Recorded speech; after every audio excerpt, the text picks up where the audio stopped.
Outro benefício que a gente pode falar do uso dos aminoácidos é, de fato, o aumento da absorção e translocação de nutrientes pelas plantas. Então, os aminoácidos possuem efeito quelante, isso faz com que os macro e micronutrientes catiônicos, principalmente os de carga positiva, sejam quelados por essas moléculas, então anexados, digamos assim, a esses aminoácidos, ao invés de cátions livres, Então, quando o mineral é anexado ao aminoácido pelo processo de quelatilização, há uma maior penetração na membrana cuticular e uma velocidade maior do que o previsto por difusão simples. Além disso, os aminoácidos vegetais têm participação direta no transporte de nutrientes pelo floema. Então, portanto, esse processo é evidenciado quando há aplicação de nutrientes essenciais às plantas pela via aérea, então aplicações foliares. Entretanto, já existem estudos que mostram dois sistemas de absorção de aminoácidos, de modo que uma alta concentração de determinado aminoácido pode dificultar ou impedir a absorção de outro. Então, isso é muito importante na hora que a gente estiver fornecendo esses bioestimulantes para os nossos cultivos, a gente entender muito bem a função de cada um deles dentro das plantas para a gente evitar que um bloqueie a absorção de outro e com isso a gente não consiga atingir o nosso objetivo final, que é dar saúde para os nossos cultivos e também melhorar a produtividade.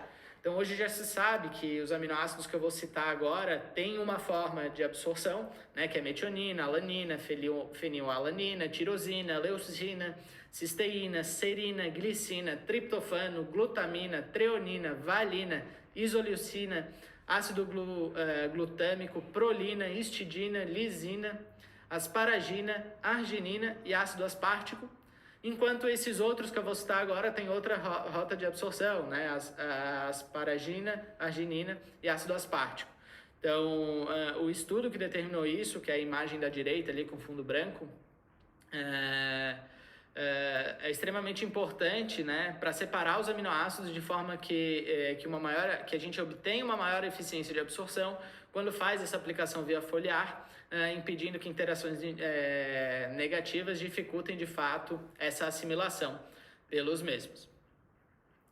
Outro benefício que a gente pode citar do uso de aminoácidos é a maior tolerância das plantas ao estresse hídrico e geadas.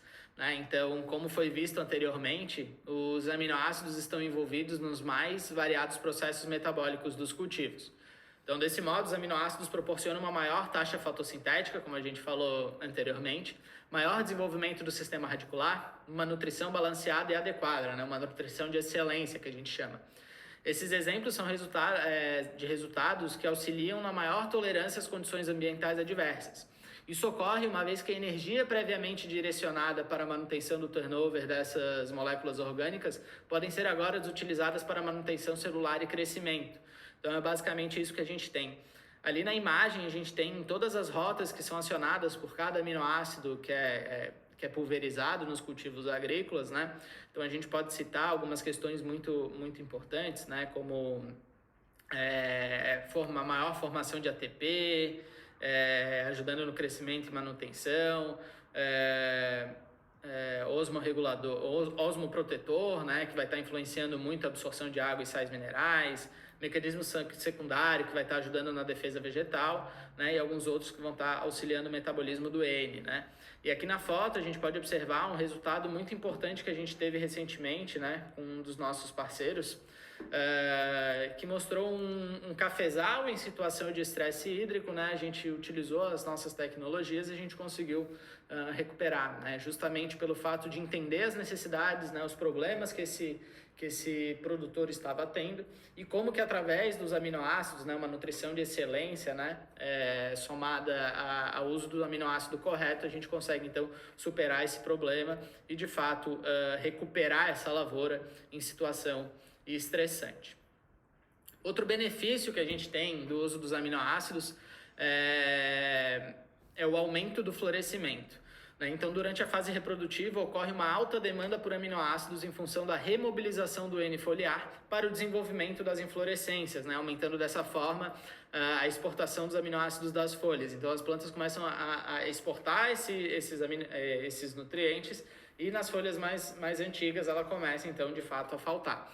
Então, como a gente falou, né, os aminoácidos estão ligados ao metabolismo do nitrogênio nas plantas, portanto, os aminoácidos nas plantas promovem o pleno florescimento, aumentando a produtividade das culturas.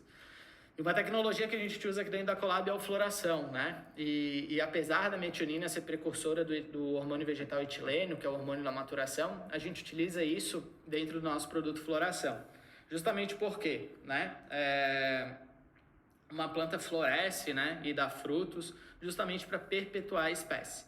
Então, quando a gente posiciona a metionina no momento de indução floral, a gente faz com que naturalmente a planta aumente essa produção de etileno e ela sinta que o ciclo dela está acabando. Então, como ela não quer que o ciclo dela acabe sem ela emitir flor para daí ter os seus frutos, então a gente, através do uso da metionina, a gente consegue fazer essa estratégia justamente para potencializar e melhor uniformizar a expressão da florada, e a gente tem excelentes resultados com o uso dessa tecnologia. Outro benefício que eu posso citar é justamente com relação ao sistema radicular. Então, temos alguns aminoácidos, como a arginina, por exemplo, que possuem efeitos positivos no desenvolvimento do sistema radicular das plantas, o que vai resultar em um crescimento maior e mais vigoroso das raízes. E isso eu não preciso nem estar explicando, né, o porquê que é extremamente importante, né? Com uma maior massa radicular, a planta consegue absorver mais nutrientes e alcançar aqueles que possuem baixa mobilidade no solo, além de, em momentos de estresse, né, ter capacidade de explorar esse perfil do solo e ter uma maior absorção de água que está em profundidade, né, fazendo com que a planta tenha uma sobrevida nesse momento estressante, que muitas vezes prejudique muito o desenvolvimento e produtividade dos cultivos. Então, os aminoácidos também vão proporcionar a recuperação mais rápida do sistema radicular das plantas sobre condições de estresse, tais como doses excessivas de fertilizante, que causam aqueles estresses salinos, e também o déficit hídrico mais moderado. O último benefício que a gente pode citar dos aminoácidos na agricultura é o aumento da produtividade e qualidade dos cultivos, né? Então, a aplicação de aminoácidos para suprir as exigências das plantas tem como efeito final a melhora na produtividade, favorecendo desde a germinação até a uniformidade da colheita, aumentando o peso específico de grãos. Além disso, a utilização dos aminoácidos está relacionada à produção de frutos de melhor qualidade, aumentando o teor de sólidos solúveis, produzindo frutos maiores e de melhor aparência, o que implica no melhor valor de mercado, né? E também uma característica muito interessante, né, para aumentar o valor de mercado é aumentar o shelf life, né? Então, tu ter uma planta bem sadia, de qualidade, permite com que ela tenha um maior tempo de prateleira e com isso ela consiga alcançar mercados extremamente interessantes, né? Como o mercado de exportação, por exemplo.